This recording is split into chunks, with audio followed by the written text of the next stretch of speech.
started talking about how civilians can be involved in help with the police work. Is there a role for us? And Karen did some research for us through policy statements and things. And there are some things that are clear, but not all. And so we are hoping to have the chief explain his perspective and then maybe talk a little bit about the needs and how he sees, is there a role for us to help the police? Eric, take it away. All right. Well, first, in a nutshell, I just want to say thanks again to everybody for having me here and wanting to have this discussion. Over the last 8 years, I've worked in Menomonie.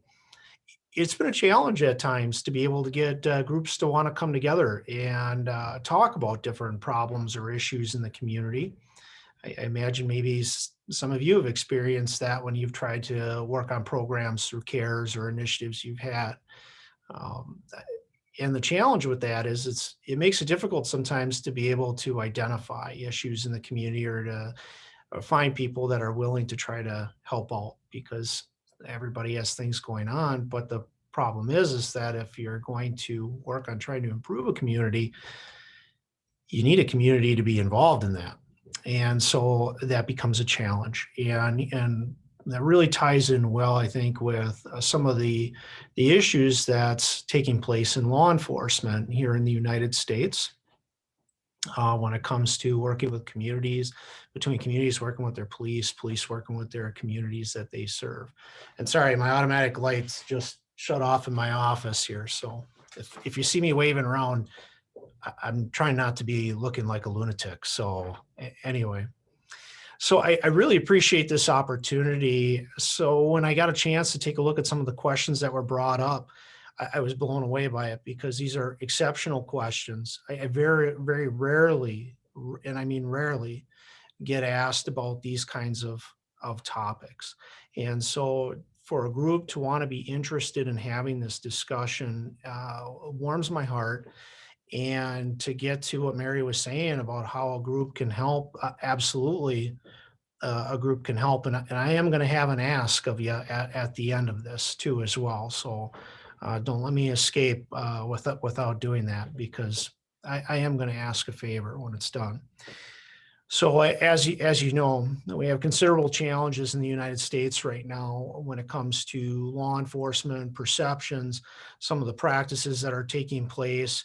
You have groups of people that feel that one, they may not even have equal opportunity, much less equitable outcomes that are taking place. And I think you saw a lot of that exacerbated, certainly with the murder of George Floyd. And that really touched a nerve that made people ask questions. How does this happen? Why is this happening? Why are the officers engaging in behavior like this? Is this taking place across the United States? Is this isolated? Would this have happened to a person who was Caucasian versus a person of color? All of these questions are being asked. And then obviously you saw protests that were taking place because people feel that they were not having the correct outcomes. They were outraged about what happened. And let's face it, we've just had a lot of issues here in America of late. And so where I look at it is, yes, it's disappointing, some of the things that have happened, especially people that have perpetrated wrongdoing in my profession. I do look at this as an opportunity to have positive outcomes, solutions, and working together. And it's unfortunate at times that it seems like in America that we only come together when there are tragedies taking place. But I want to try to look at this as a positive opportunity to try to build upon what we're doing, and that's public service to the community and having the community actually be part of the policing process. And that will tie into my ask at the end. So a few things, if this is acceptable to the group, I'd like to touch on a few of the topics that were brought up in the questions that were given to me. To be fair and honest, the questions you ask, just about on each one topic, I could probably talk for 8 to 16 hours on each one and not even come close to covering it. So I'm going to flit around to a couple different topics, and I probably will not cover it in its entirety to do its justice. I do hope that all of you feel comfortable, though, asking me questions about them. That'll help drive certainly this conversation, and then also it'll tie into the ask I have at the end too for greater clarification and partnership on some of these issues. So if it's okay with the group, do you mind indulging me if I cover a couple of the topics here? All right, very good. So, and by the way, if I have audio problems or something like that, just either try to send a chat or something to me on the bottom of the screen or wave around. I'll do my best to stop what I'm doing. So I want to talk a little bit about use of force. So obviously that has probably been the highlight of really eyeballing what policing is doing. Why we use force, how we use force, what is the training for force, and in particular, deadly force.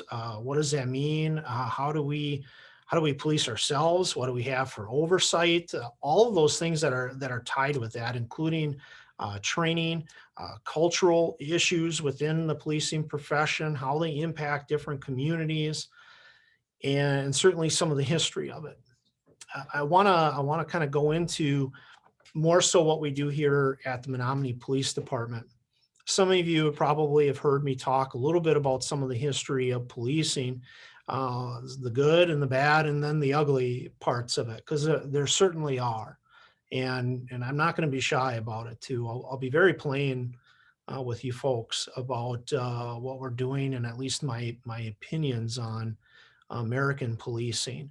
And you may not agree with the things I have to say, and that's okay. I respect it. And if you disagree and you want to say it, please, I think we can have a civil conversation, and I respect your opinions too. So if you think there are areas for improvement, by all means, feel free to say so. I wear my big boy pants when I come to work, so we can have adult conversations. So I want to take us back in time a little bit to the Ferguson incident in that 2014 era. So of course, most of you I'm sure are familiar with what happened in Ferguson with Michael Brown. He was a suspected or a suspect in a potential convenience store robbery. He was stopped by an officer in Ferguson, Missouri, and a fight ensued, and then he ended up being shot. And of course, this created a variety of protests over how force is used. Is it being used equitably? Would the same measure of force be used against a white person versus him? And then, of course, you had a variety of other incidents that came to the forefront. So you had a lot of these protests that were taking place, and you finally started seeing law enforcement, one being put under a microscope like none other. And part of this is because uh, body cameras, squad cameras, cell phone cameras became more prevalent in our society. So you're starting able to capture the things that we're doing. Like I said, the good, the bad, and the ugly. And so policing was having to look at itself and seeing, are we doing the right things for the right reasons? Are we having the right kinds of outcomes? And then also, you had to take a look at what our past practices have been. Are they really what we should be doing?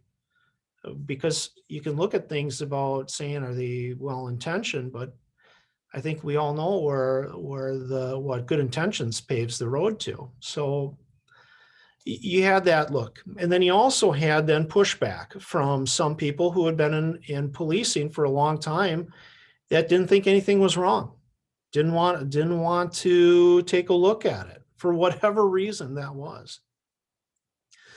But what I do take some kind of pride in is that it finally got conversations moving in the right direction, and you started having leaders taking a look at what they were doing and how they were doing it. So born out of the Ferguson incident, it was what I would consider one of the best policing documents ever created, and came from President Barack Obama's administration. He had the 21st century task force on policing. And I won't bore you with all the details of it, but what it did is it really created an exceptional framework for law enforcement leaders to look at things and how they're doing things to try to be more proactive with the community, partnering with the community, using technology, oversight, policy development, those sorts of things. And so we took a good look at that here at the Menomonie Police Department, because there are just a lot of things in policing that I can't even cover today that frankly have baffled me over the years as to why we either do it that way or have been tasked to do certain things by a legislature. So let's touch on how use of force, since that takes us in today, because again, that is a hot topic. So once after the Ferguson incident happened and we had the 21st century policing came out, one of the things that I wanted to do is I wanted to be able to track use of force incidents here in the city. What kind of force are our officers doing? Is there a pattern or practice that's taking place? Because if we have, let's say, we have 27, 28 officers now on the department. If we only have 3 or 4 that are consistently using force, that might say something as to what kind of force you're using. Why is it just you 2 or 3? What are you doing? Is this a communication problem? Is this a potential bias problem? Is this uh, have you suffered from some kind of trauma and now you're becoming unfit? It could be any number of things, but the point is there was a need to be able to track it, and that was one of the recommendations that came out. And personally, I thought, why not? Why not be tracking that? That makes complete sense to be able to do that. A lot of departments don't do that still to this day. So from 2015 through 2020. What we do is we track the number of use of force incidents. And any time, and I may be reaching for stuff because I want to be able to tell you the exact information too. So if I pause for a moment, please forgive me. Anytime an officer will use of force, and they have to complete a report. And the report is completed if any of the following would occur. So if the application caused a visible injury or death, application of a decentralization technique. For those of you who are unfamiliar with a decentralization technique, it essentially means that if I have to bring someone down to the ground to prone them, to handcuff, or try to contain the person, that would be a decentralization technique. If the individual subjected to force expressed complaint of pain or injury, and that could be just as something as simple as handcuffing. If someone says, I hurt my wrists or he cut my wrists on the handcuffing, if they complain of that, or if the officer sees that injury, they have to do a use of force report. If there was any application of a taser or other control device, so we do utilize tasers. We also have pepper spray, which has been around for a long time. That rarely gets used these days because I don't have a whole lot of time to go into that, but it's very ineffective, extremely messy, and it probably causes more problems than it helps solve.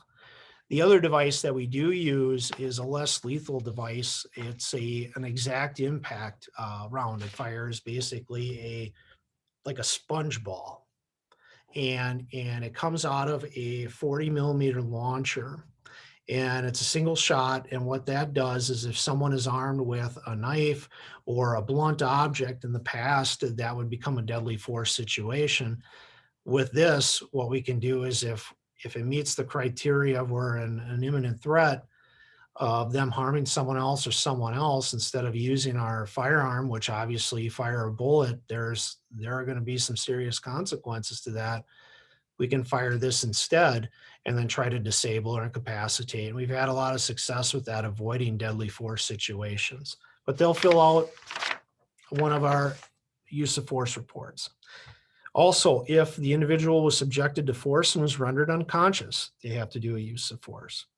An individual was struck or kicked in any manner, or an individual alleges any of the above occurred. So even if it didn't occur, but the individual says it did, they got to do the use of force report.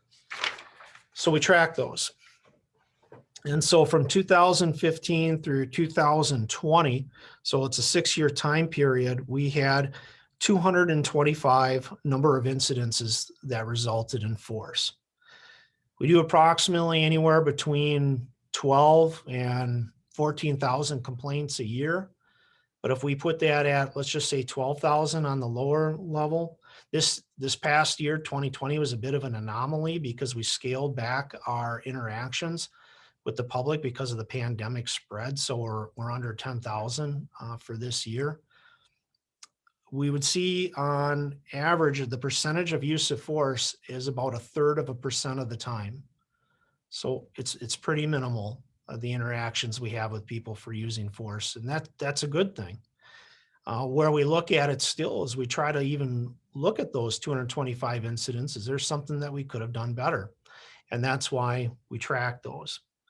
Injuries to officers, we didn't start tracking that when we're utilizing the force during those until 2018. We had 12 officers injured during the course of use of force.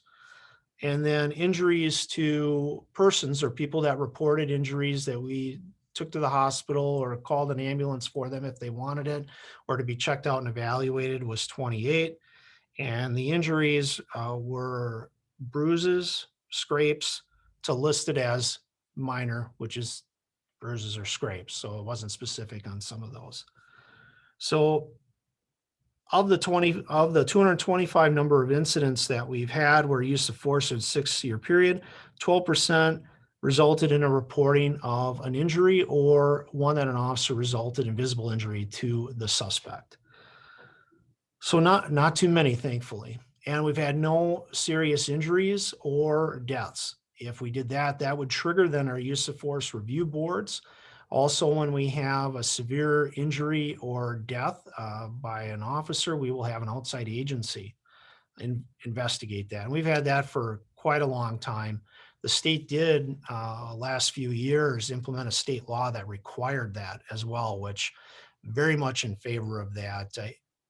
From a personal and professional standpoint, I just don't think it's a very good practice to be investigating yourself on a potential crime. And the reason is, so if you have a deadly force type incident, there should be 2 investigations that are taking place. And the deadly force incident could result in either death, injury, or no injury. But if, let's say, you were applying a deadly force technique, you should have another agency look at it. The 2 investigations, one is a criminal one. The criminal one will analyze the actions of everybody, the officers included. Were they doing what they're supposed to do by applicable state law and federal law? The second investigation will be an internal investigation that's done by the agency to determine if department policy was followed. And they're very different.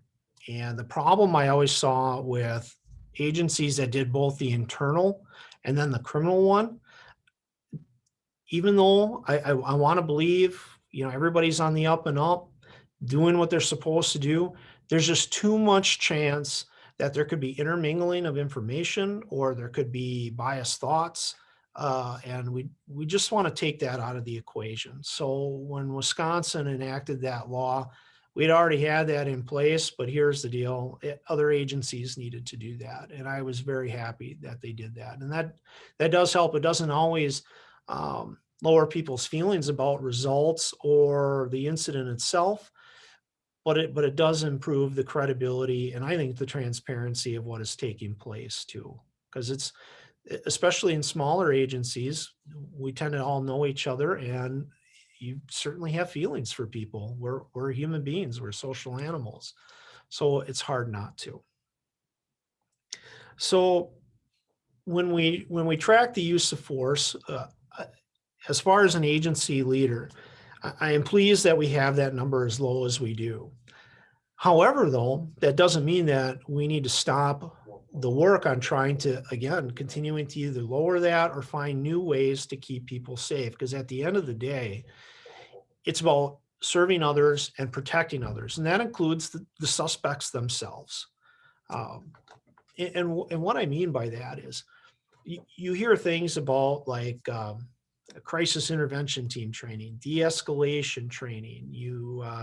It's had a variety of different names over the years, but really the thing that will help lower or de-escalate a potential hostile situation is really what's up here in your mind, what's in your heart, and how you're communicating.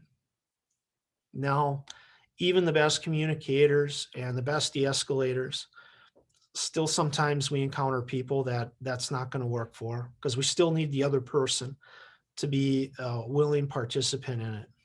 However, though, if an officer is not engaging in that type of activity of trying to minimize the situation through communication, some of it too could be, we're police. So if I use the words like tactical and stuff, we do that. And that's part of the things we say to get cops interested in doing things too as well, is about tactical placement or tactical disengagement. So that way we don't position ourselves into an area or a spot that could promote deadly force. In the law enforcement community, sometimes they'll call it lawful but awful. So like it is authorized, but it's a terrible outcome. Where I look at it, and to put it in plain terms, I'd like to use the Tamir Rice case, just in a very snippet. Is anybody here not familiar with Tamir Rice? He was the about 11 or 12-year-old boy who was shot in Cleveland about 6-8 years ago. He had a toy gun. Call came into the Cleveland Police Department. There was a boy in the park pointing a gun, threatening people. Officer responds. Officer drives up very close to the boy that had it, Tamir. And of course, the kid has the gun in his hand. We're not going to know if it's a toy or not. But the point I'm going to be making here is this. He puts himself up the officer puts himself in a position to be very close to him where it limits his opportunities to be able to engage or be able to try to talk to the person. And when you put yourself into a position where your only option becomes deadly force, you're not doing yourself any favor as the officer, and you're certainly not doing the person that's the subject of the call any kind of favors. And that to me, in my perspective, was one of the primary reasons why Tamir is not with us anymore today, is that officers at times will put themselves into positions, and there are a lot of reasons for that, where it promotes you're now going to have to use some kind of force, and probably an escalated version of it. And whereas the training that is taking place today and the one that we promote, whether you want to call it de-escalation or not, it's really trying to utilize a crisis intervention model of analyzing, do I even need to be interacting right now? Is this something that's even a police issue? Two, how is my presence going to impact this particular call to service? Is there something that I can do to try to minimize any kind of potential use of force? Can I position myself far enough away?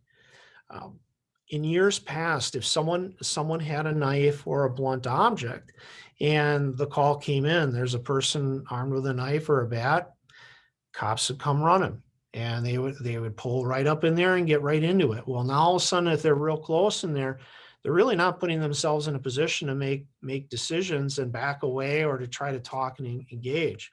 Whereas now, you don't need to go drive right up to a person and put yourself into a spot.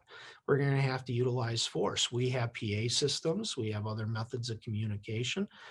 If someone does have a knife, let's say someone does, and they're in a neighborhood, and they're out in the street, and maybe they're going through a psychotic break. Maybe they're suffering from mental illness. Maybe they're a person with a substance use disorder and suffering from some kind of reaction, or maybe they have dual diagnosis, substance use and mental health disorders. And they're there, and people called because it looked unusual. Do you need to go running right up to that person that has that knife? Or would it be better to stay 50, 60, 70 feet back and try to communicate with the person. It's really trying to strategically rethink about how we approach people and work with people, especially persons in crisis. Because you may have read that a lot of the people that have been impacted by deadly force or severe uses of force, they suffer from mental health disorders or substance use disorders or dual diagnosis. And that's a challenge. And sometimes when we get right up into a person's face and we're talking to them, we're directing orders.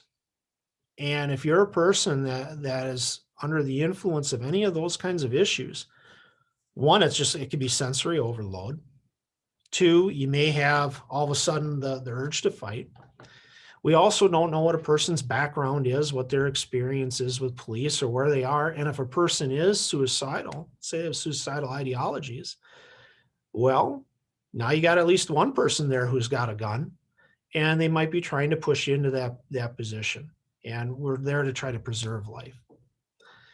So that really is what driving our train as far as providing training in areas of crisis intervention, de-escalation.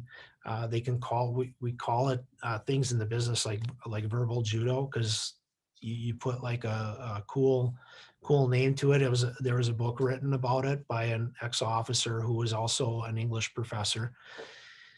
And we put those tactics in there to try to get people to be able to understand through communication and minimize the likelihood of using force versus the traditional methods of policing being basically a culture of speed.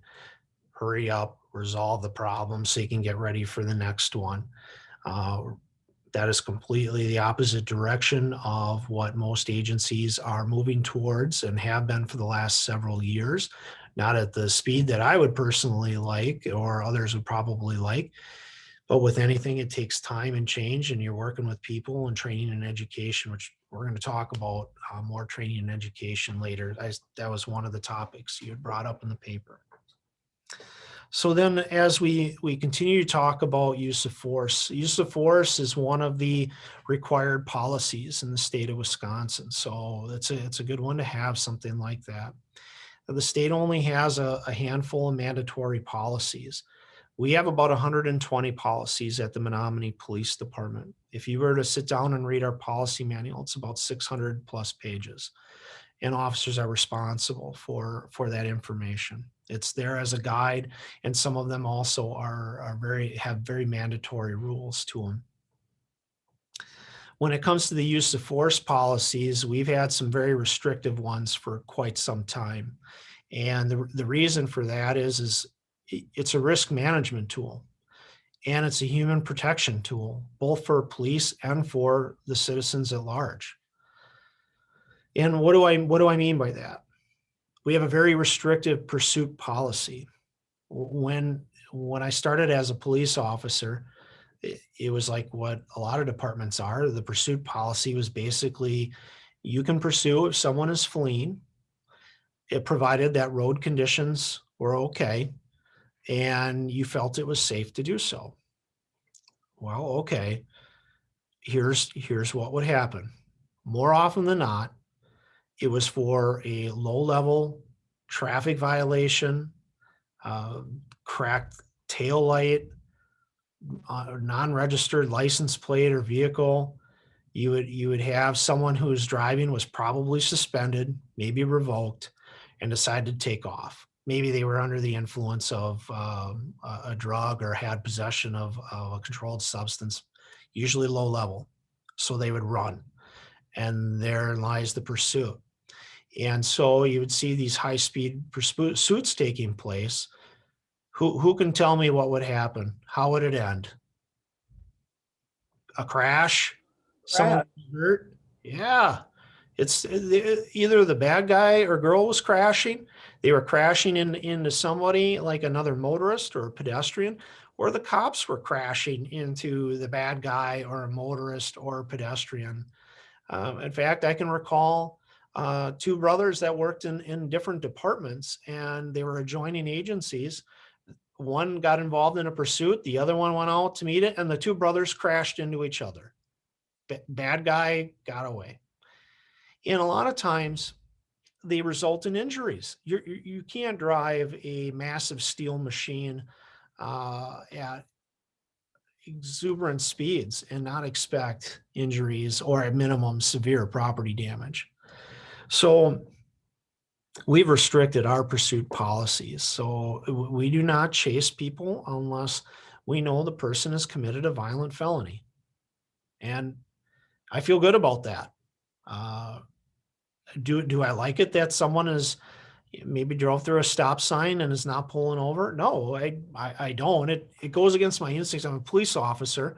We want to stop the perpetrator, but you have to balance out what is the greater good.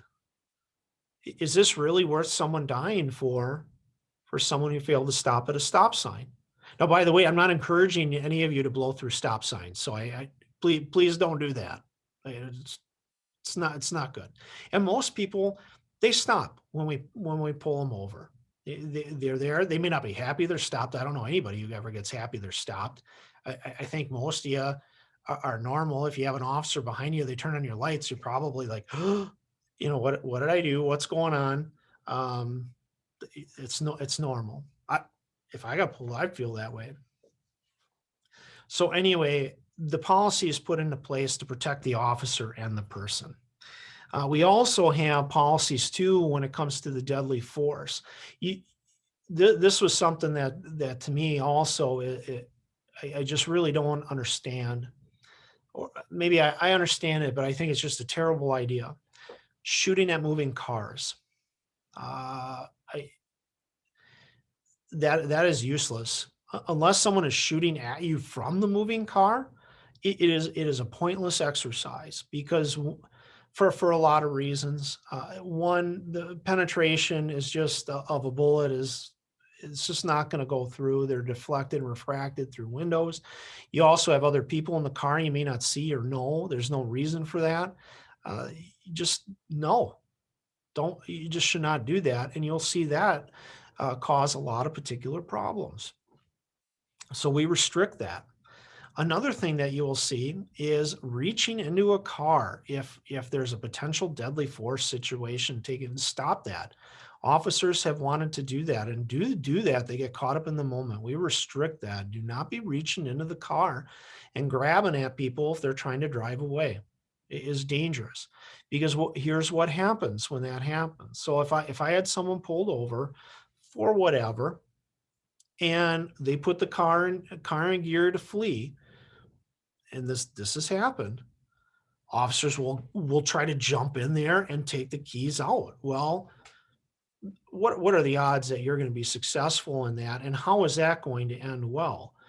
Because if they get the car and drive and they're moving, now they're cruising down a road or a highway or wherever you're located, even at low speeds of 15 or 20 miles an hour, that could be fatal for the person reaching in there. And then what it does is it escalates it up into a deadly force situation, right? When we didn't need to do that. So we restrict those things to take them out of place.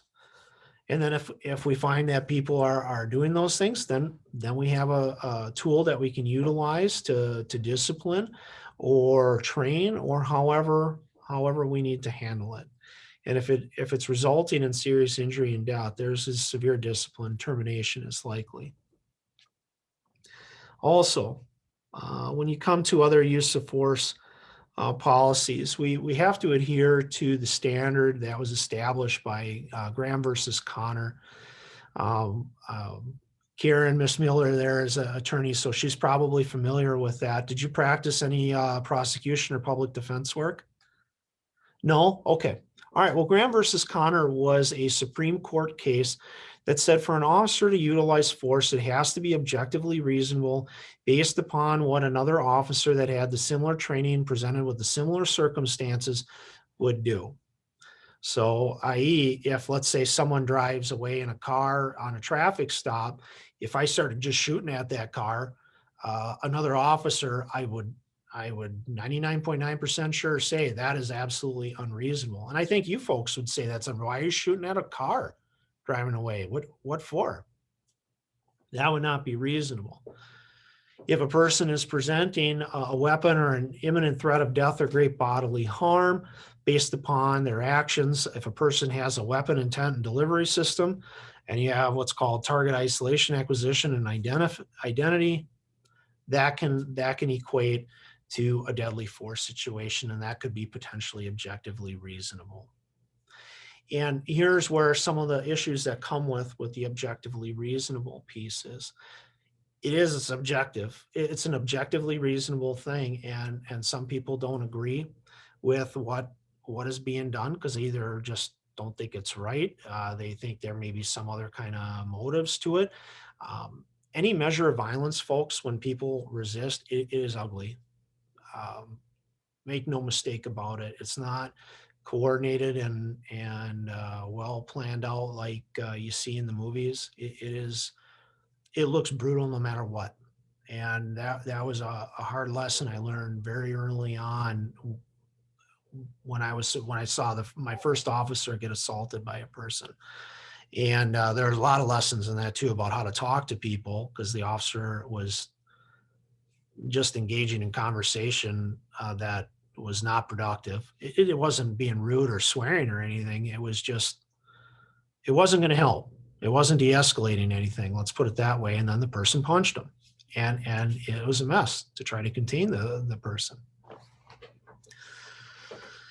So anyway, the point of the matter is that's a big part of the contention. And then now let's take it up a notch, and we go to things like George Floyd.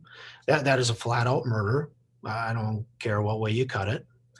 The other thing that you can take a look at, which I want to go back a couple of years, is the incident that happened in Long Island.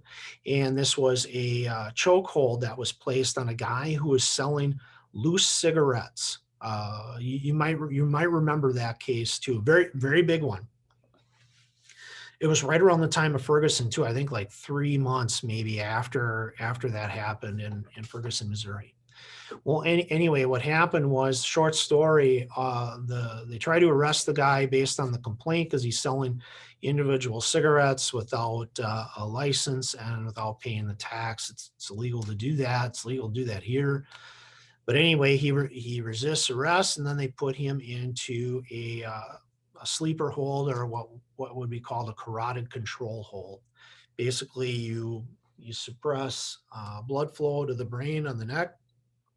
And when a person starts to go to list, like that means that they no longer are able to function because you've cut off enough oxygen to the brain, which, by the way, if this stuff sounds barbaric, I think it is. So here we go. And the problem is they held it on too long. It was an authorized technique, a trained technique they had in New York City.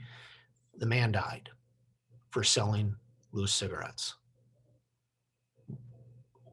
That just totally could have been avoided. So we don't allow chokeholds. We don't teach carotid control holds. And part of that is because anytime you're messing around with someone, cutting off blood flow to the brain, or oxygen to the brain is essentially what it is the blood transports oxygen to it. There's a chance for problems, big time problems. Now, if it's a deadly force, the person's trying to kill you, okay, well, then that's a little different. But to be utilizing that measure of force over someone who is resisting like that for what he was doing, no, we don't allow those kinds of things. And so it's important for departments to have policies like that. It's there to protect the person, the people we serve, so it's there to protect us too. Because it's also easy too, even though it's a trained technique, to let someone go. Have any of you ever been in a fight with maybe a sibling or something when you were younger, and you're pushing, wrestling around? And you don't have to answer that, by the way. Hopefully you weren't roughhousing as much as me and my brother were. But here's the thing, it's easy to get carried away, isn't it? Because you get mad, you get stressed, things are happening. Well, that happens to even trained professionals too. And then people die. And that's why you just need to not have those things. And that's why it's important to constantly be reviewing how we operate and how we do business, especially when it comes to use of force and having other kinds of options that do not lead into a high likelihood of death or great bodily harm or substantial bodily harm, which is the Graham versus Connor situation. And things many years ago, going back to the 70s and 60s, were a lot worse, where you could shoot fleeing felons. So if someone um, stole a car and tried to drive away, you shoot that person. That was authorized. That's just like Wild West stuff. And thankfully that got changed. Uh, but the thing is that doesn't mean you have to stop there. We have to constantly be reviewing practices to make sure that we are doing the right things. So can I shift into like a use of force review board? Is that okay with the group? Because that was one of the topics that came up. All right, very good. So you got to be mindful of my time here. I'll move faster because I'm very long-winded, so I apologize for eating up a lot of time. So use of force review boards. We'll trigger a use of force review board in our policy if we have a use of force that resulted in substantial injury or serious injury or death. Thankfully, we have not had that. And I hope for the rest of my career, we do not have that. I used to work for the Hudson Police Department. I was a lieutenant. When I was there were 2 officer-involved shootings. One was an active shooter incident. Well, both of them were active shooter incidents that resulted in officers discharging their firearms at the perpetrator. And at that time, use of force review boards weren't much of a thing. But going through that particular process of having those investigations, both outside and internal, and then working through those were obviously very challenging, very traumatic for everybody involved. We have not had that here, thankfully, in the city, and I'm hoping we can keep that way, but I'm not so naive as to think that that may not happen. So we do have this in place. So if we do have that incident, we can have that particular review. One of the questions that came up from this group was, would there be an advantage to having a citizen be on the use of force review board? I would say that depends. And that depends on whether the person is trained in constitutional law and state law revolving around use of force. And I say this because of this. So we don't really have this particular issue in Wisconsin so much, but a lot of states, when an officer has been disciplined for use of force or terminated, they can take things to certain arbitrators. They can do that and file basically a simplified grievance to try to have it overturned. And much to my chagrin, many of those are overturned. The citizen boards that oversee them will overturn them. And you may ask, well, why is that? Well, there are some theories to this. The theories that when these boards are meeting, and there's citizen boards, and we do have citizen oversight boards too, and I'll get into that in a moment, 2 of them. You're looking at a person, and those people, those officers that the chief is fired or the sheriff is fired, they have families, and they will bring them up there. They will talk about them and losing their jobs, and then they will overturn it and give their jobs back. And I know that may seem hard to do because some of these have been, in my mind, very egregious cases where they deserve to be terminated, if not criminally prosecuted, but they'll overturn it. And studies have shown that those boards are ineffective and oftentimes go against the chief. We tend to be, and this is a hard thing for folks to believe, and I get why. A lot of times cops are worse on each other than they are than outside entities like these boards. And not the use of force review board, but these arbitration type boards that have the hearings. And we'll talk about citizen complaints here at the Menomonie Police Department here shortly. And I'll talk to you about what that looks like. So as far as like assisting on those boards, again, I would iterate if they have that kind of training, either past experience with it as a police officer, maybe a civil rights type attorney that is trained in understands the use of force, constitutional law of it, and there are those that are out there. And then also you may have an attorney that's not necessarily a civil rights person, but is also very familiar with the standards of Graham versus Connor and what we're measured by. That helps. The other thing is also understanding police policy and how you can discipline and how you can terminate an officer, because you have to have just cause to do it. It can be done. I know some people say, "Oh, you can never fire an officer." It can be done. Um, Believe you me, we we have some people that no longer work with us, and they no longer work with us for a reason.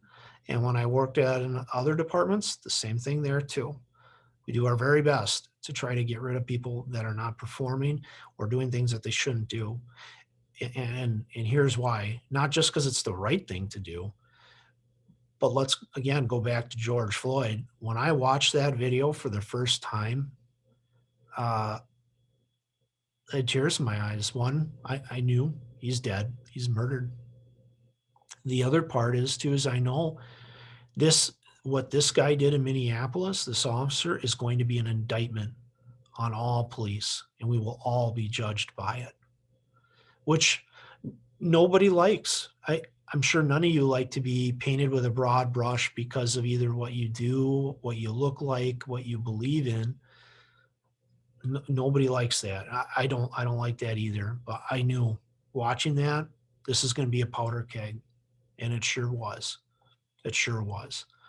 And that's why we take very, very severe actions towards people who behave in that kind of a manner. I would like to think no one here would do that in Menomonie. I feel pretty good about it, but if it did, we're prepared, and they will go. And of course, people will need their reckoning, and that is totally understandable. I'd like to jump a little bit into the oversight, because I think that relates to the use of force review board, and then eventually too, and part of my ask at the end of this for this group. So for police oversight, as the chief of police, I'm an appointed person. I am not elected, like the sheriff. That's a little bit different position than what I am. I'm appointed by a police and fire commission. That is a civilian oversight group that is appointed by the mayor to terms. They have to be appointed by the mayor and then approved by the city council by a majority vote. And the Police and Fire Commission, they are responsible for all hiring, firing, demotion, and promotion. I cannot fire somebody. I can't walk up to someone and say, "You're fired." Now, what I could do is if I have someone that I feel that I have just cause to terminate, which basically means that whatever they have done is so egregious, it merits termination, and it's followed a similar practice of termination in the past. It's fair and equitable after a thorough investigation. I can say to the person, "Here's the deal. You got a choice. You can quit, or I'm going to take you to the Police and Fire Commission and file a complaint with them to have a hearing," and they would have a public hearing over terminating. Now, the Police and Fire Commission could decide, if it goes to them, if they want to uphold my recommendation based on the evidence I present to them. And these are open to the public too, by the way. Or they could lower it. They could also increase it. So let's say I wanted to just suspend someone and they said, "No, that person should be fired." They can do that. But say the employee wants to accept that and resign, they can do that. Depending on what they did, that does not preclude them from any kind of criminal charge that the district attorney may want to levy on them if, let's say, it rose to that kind of level. So if we're talking about an excessive force type complaint, that could rise to it, because excessive force, depending on what is done, at minimum, it's a potential civil rights violation, because that's part of the Fourth Amendment. And then if it involves, let's say, battering a person, let's say they delivered what's called a focus strike. It's just a fancy word for a punch, and that was not merited. Certainly a district attorney could file a criminal complaint against that person for what would be called battery. And it could be substantial or aggravated depending upon what the outcome is. So that citizen panel will control that hiring and firing portion. So anybody I want to hire, so let's say one of you wanted to be a police officer, I can't just hire you. I have to go through a police and fire commission screening panel, and they have to approve anybody that I want to hire. And our police and fire commission is very involved with the process, from selecting candidates to be interviewed, to being part of the interview process, and then approving who gets to go through the process onto a background check, psychological testing, and all those good things. I have another oversight group, the mayor. The mayor is my boss. He is the chief executive of the city. He is the one that statutorily and by ordinance can direct me to do things. No one else, unless it's the city council and they make a vote on a policy to direct me to do something. They then can have that authority to do it. So example, if the mayor said, Eric, I want you to do, say, traffic enforcement in a certain area, this time I'm getting complaints of speeders, I have to follow that. If he asked me to do something that was unethical or illegal, then I do not have to follow that. There are protocols for it. But otherwise, if it is something that's perfectly legal and ethical to do that, allocation of resources, budgeting, where we put people, absolutely, that person can do that. City council can direct me to do certain activities. So let's say they want to have alcohol license checks. They want to have anything. Take your pick. As long as it's legal, they could make a vote and put that into play. They could also create an ordinance that requires me and the other officers to do certain things. So they're part of my oversight. And then I can't remember if it was this group or another person that was asking me, but like, I got asked, who fires you? And I said, well, I hope nobody right now, but if someone did want to fire me, it is the Police and Fire Commission. They are the ones that can fire me. They can discipline me. They can suspend me. They have a lot of authority. They're the ones that can toss me out of my ear, just to put it bluntly. They're the ones. So when I was hired with Menomonie Police Department, I had to go through a hiring process through the Police and Fire Commission. They interviewed me, they screened me, they brought in outside panels, they brought in police panels, and before they made their decision. And then once they make that appointment, it's up to me to negotiate my wages, benefits with a city council. So that's how it works. So if someone wanted to fire me, they'd have to go through the Police and Fire Commission, which ties into citizen complaints. Can I go into citizen complaints? Because that's a big thing. Does anybody need a break from me talking? Because I don't want to be putting people to sleep. Okay, all right. Eric, yes. I was going to say, we're coming up on our closing time. Oh no. Okay. It's not because we're tired of you, but people have to leave have to get for other reasons. Yes, maybe I should stop before going into the complaints and open it up for some questions if you want. I think unless somebody really objects to my interfering in this way, I think maybe that's a good idea. And I'll give you a minute to respond to that.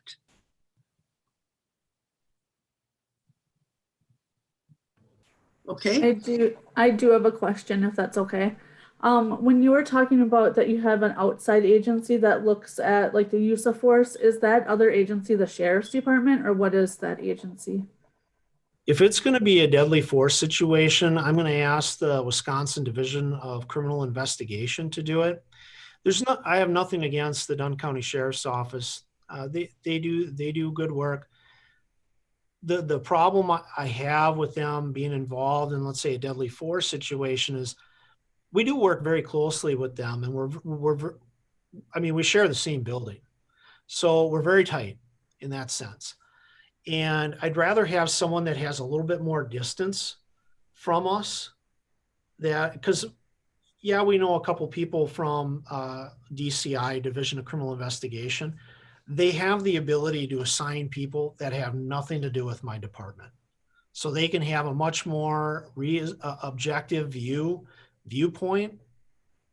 And I feel much more comfortable with that. So I hope that answers it. Now, Dunn County could do it. I would just rather them not do it. Yeah, I see the reasoning for that. Thank you. Yeah, you're welcome. Yes. I have a couple of questions about use of force tracking. Yes. So when you do that, do you also gather demographic information about people who are involved? And then another question is, what kind of mechanism do you have in place to make sure that officers are accurately completing these reports after each use of force case? Oh, okay. Very good questions on there. So tracking like demographics, like ethnicity and those, that's what I'm gathering you're asking. Okay. So we have knowledge of whether what their ethnic background is through the regular police report. As far as being able to give you a percentage of them, I would have to go back and tabulate it. So of those 225 incidents, it would be very easy for us to go back I mean, easy, it would take some hours to do it, but it could be done where I could track to say, let's say 1% or 10% or 20% were persons of color on there. One of the things that makes it advantageous for us when we do our tracking on a department here in Menomonie, we're a small police department. So on a very large department, things can get lost in the shuffle. And you have to have the tracking. We get these things reported to us where, okay, a supervisor is usually there on scene. Another officer is there on scene. We've got the cameras in the squad cars. They have to have them on during the incidences. And we're going to be getting body cameras this year, by the way, too. So I'm pretty excited about that. So it's very easy to be able to see and hear. So if we find out that something happened that wasn't supposed to happen, let's say they didn't report it, it is discovered quite readily. We also have supervisors that will spot check cameras, review reports. They have to be approved every day. It's easy to see when someone has a medical or one of our people that we're involved with had to go to the hospital or be checked out. So that's the advantage of working in a smaller agency. Now, in an agency like a large one in Chicago and New York, yeah, you're going to need to have specific controls for that and supervisors that are doing approving and reporting to make sure that that is done. We have some help in that sense, is that we're small enough, we see it. And the other thing is too, by the way, I feel really good about our community that if they think something is not right, they speak up. And as far as our citizen complaint stuff, I do want to bring up where we've had complaints. We've had 23 citizen complaints since 2015, and 4 of them were generated by law enforcement within the department. So where we complained about conduct of our folks that were doing it, and 4 of those were sustained. So the people were disciplined up to termination.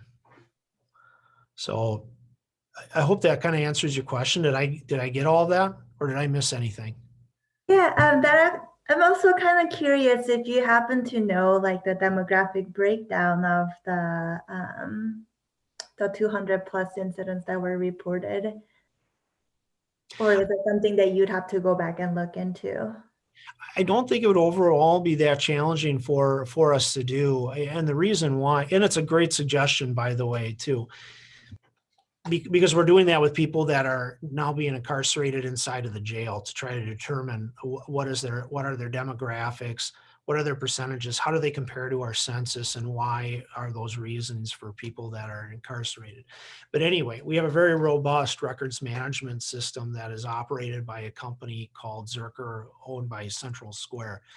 And we were able to secure the last 20 plus years of data for our calls to service. So at least going back to 2015, I would feel pretty comfortable in being able to find out that information. So and I think it's valuable too, because if you do find that you're finding persons of color are all of a sudden having more force, why is that?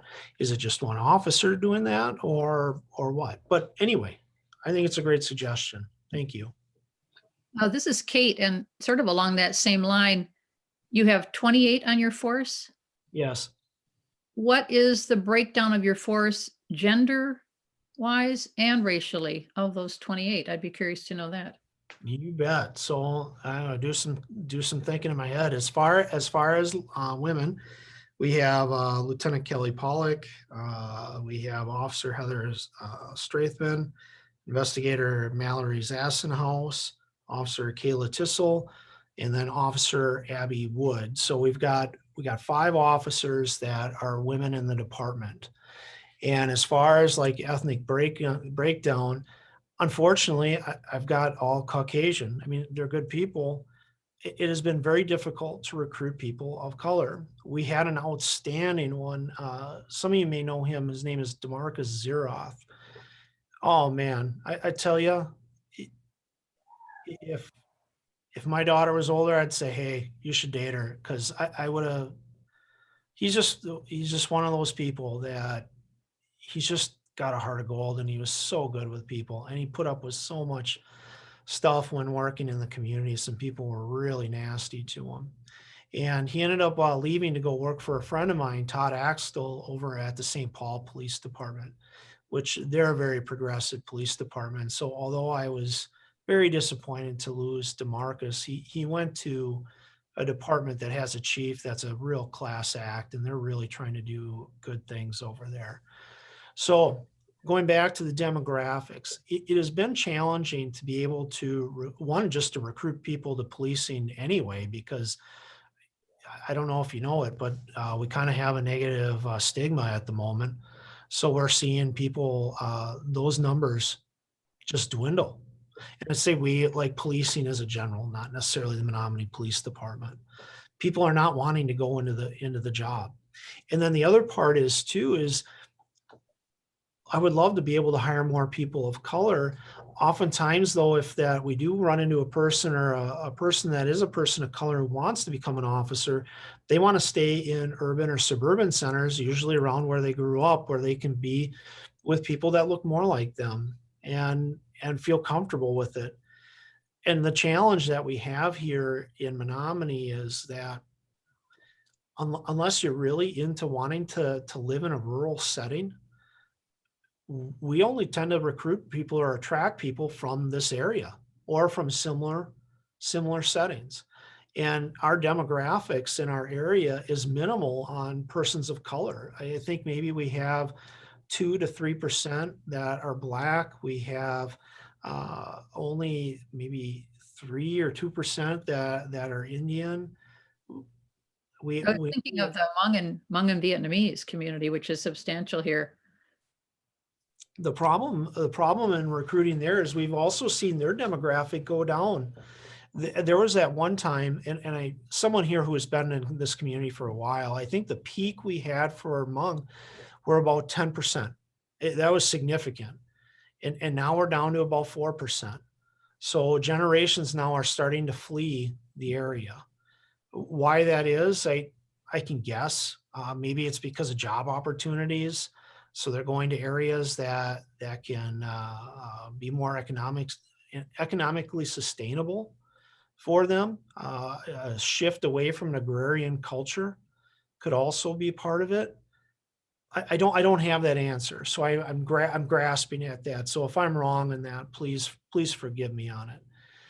And then the other part too, when it comes to struggling with recruiting persons of color, if they come from a community that has traditionally had a difficult time with law enforcement, law enforcement is not necessarily an attractive job for them. And so let's talk about DeMarcus. DeMarcus was antagonized significantly by some people of color for being a police officer. And so I could not imagine being a person of color and working in a major urban center and dealing with some of those challenges. My heart goes out to them for the amount of courage they have for contributing to their community. But it is a significant challenge. Sorry, I got to turn off my printer. It's going some check over there. So I need help recruiting for people of color. Any other questions? I have a question for you, Chief Atkinson. You talked about the injuries sustained during use of force incidents, and you indicated that there had been 28 injuries to individuals. I'm wondering if it's possible to get some demographics on those folks as well. Can you tell us, did you ultimately find that they were not necessarily the racial included, but did they have mental health issues? Did they have substance abuse issues?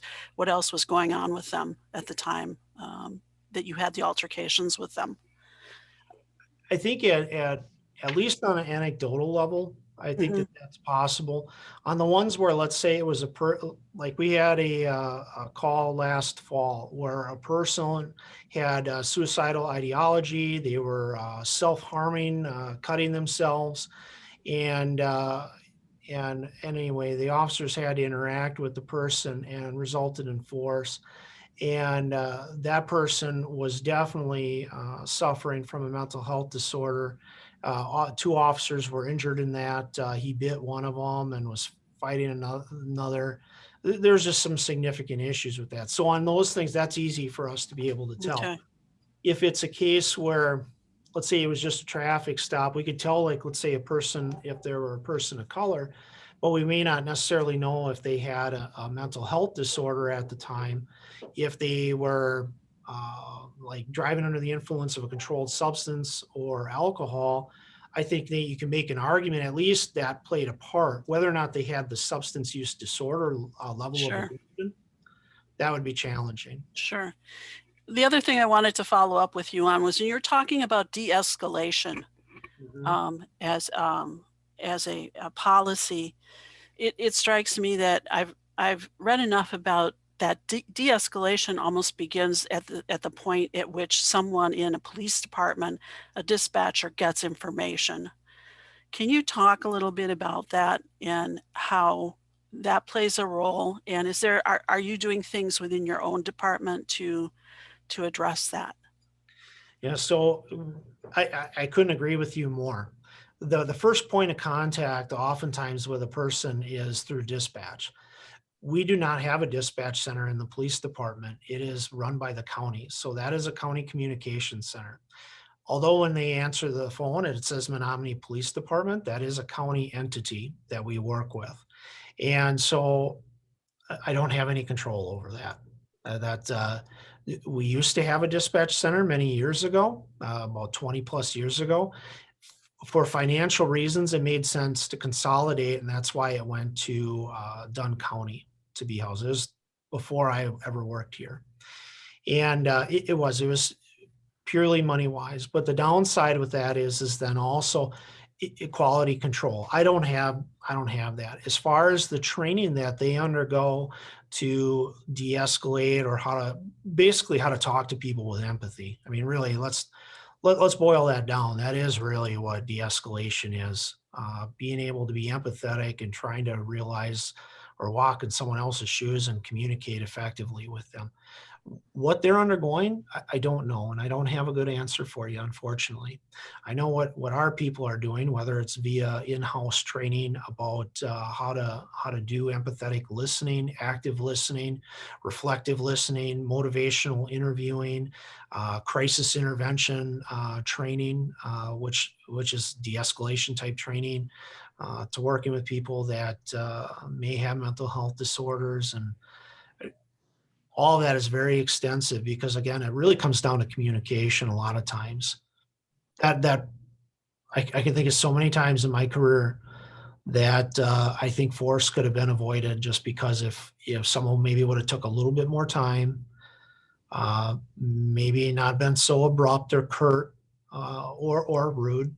Let's just put it out there. Sometimes people are rude. And that resulted in use of force. Way past 1 o'clock. I'm sorry, someone had a question there?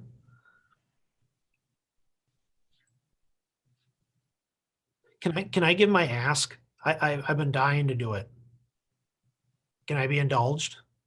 I know you've only been listening to me for like forever. No, we would hope you do that. And I know people are just really eager to talk to you and speak with you. And we should probably set another meeting up too, maybe in a few weeks, or talk about that as well. Anyway, so ask us and then we need to see. We'll ask you. Okay, so here is my ask, and you would be doing me a favor. Maybe you remember me mentioning this early in the meeting or not. It has been very difficult to be able to get groups of people to meet and talk about some of these kinds of issues and problems going on in the community to work together. What I would ask of this group is that if there was a way that we could work it out, that at minimum, at some point, maybe we can meet a couple times a year, 4 times a year, just to discuss the things that you're seeing in the community. Maybe it could be things that are happening kind of like nationwide, which is a lot of the nationwide stuff ties into what we're talking about today. Because I really need that feedback from people. So that way it helps guide and steer policy. It helps steer our practices, what we do, tailor it to the community. Because I work for you and we work for you. And that's how it's supposed to be done. And really that's what community policing is. A lot of people think community policing is basically public relations, like National Night Out would be a public relations type event. Coffee with a Cop could be community policing, but really that's more so public relations. Community policing is this. It's the police working with the community to identify problems and then working together to solve it, creating strategies together. And when you take a look at what is happening nationwide, a lot of these departments that are experiencing these problems, the lack of trust or legitimacy, or, you put whatever phrase you want on it, it's they have not been able to actively engage and talk with people. It's been the police saying, this is what we're doing and you're going to like it. Well, no, they're not going to like it. Or we think that this is the right mode to go, but really that's not what the community wants. That's not what's best for the community. So if you want to help, which is I'm hoping you do, that at least this group or maybe even a subgroup of this of you would be willing to give me your time, go over some of the issues you're seeing. They could be good things, they could be bad things. And then also, if you don't mind, I'd like to bounce ideas off of you, because my ideas seem great to me because they're my ideas. But they're not always great ideas. So I need feedback. So if you think, Eric, that is crazy, I'd like you to tell me you think it's crazy and why. That'd be helpful. So that is my ask. And my second one is, I just think the work that you folks do is just great. Would it be possible if I could come to other meetings? Just if not, just to listen. Is that possible? Okay. Hey, thank you. Could I make a comment Yes. to you?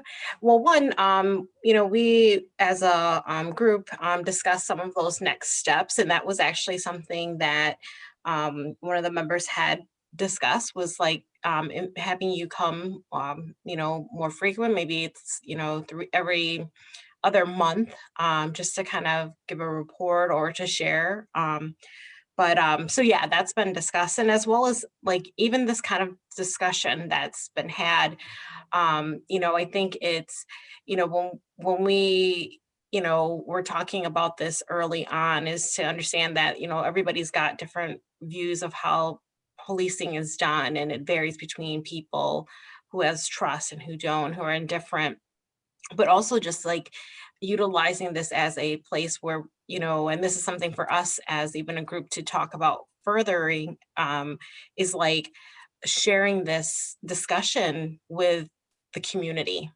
because there's a lot of things that I'm sure are going in people's mind, having a lot of questions. And it's like, this is great for us to hear, but it would be so much, I think worth more if others could hear it. I was even sharing this yesterday with one of my students, and they're like, wow, like you're talking about policy.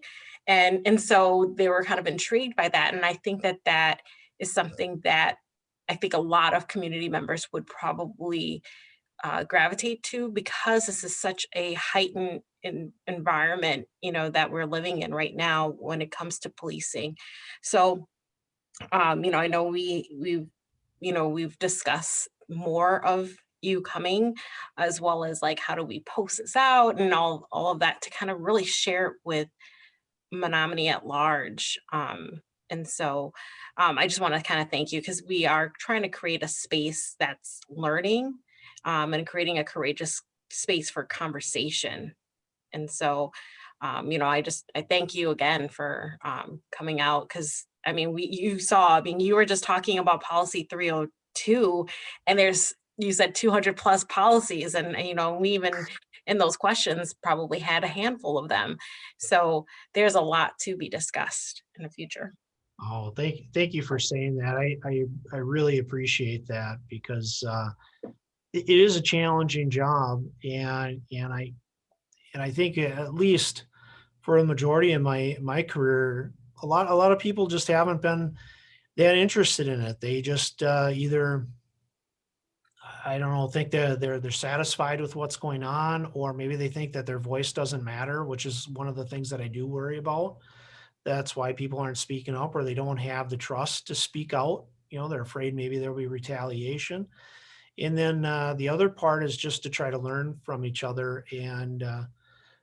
And you all have different perspectives than what I have. You're all brought up differently than I was. You grew up in different areas, and so you're looking at life through a different lens that I don't see. And the other thing I think that's troubling, at least with police, but I would put any profession really kind of in this, unless you're very introspective, is that regardless of what career we're in or profession we're in, we tend to look through common lenses if we're just talking with people in our job. So if I'm just talking with other cops, we're going to look at it with a cop's lens most of the time. It's hard to step out of that sometimes. And just like if you were an engineer, you're going to kind of look at it through engineering lenses, or if you had some other experience. So we need that variety. And frankly, you go back to what the original mission of policing was, is Robert Peel said, the police are the people and the people are the police. You cannot do this job without the consent of the people and without their interaction and participation. And I think America and some other countries have lost some sight of that. And some departments do it better than others. But I think as a whole, we still have a ways to go.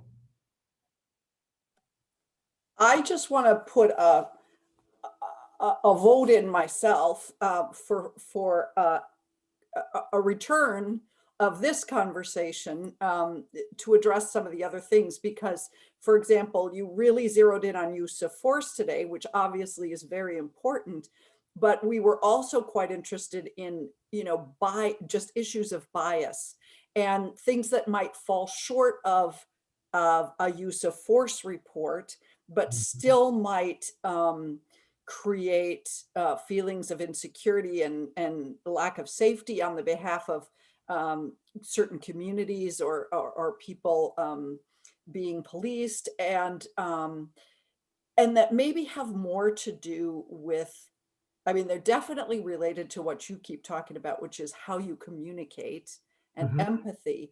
But there's also so many cultural layers to that. Oh, yeah.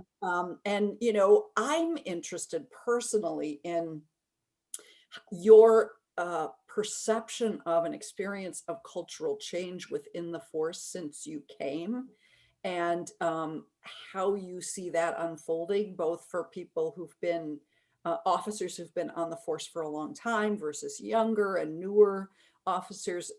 That really interests me, and I think says a lot about where we're headed.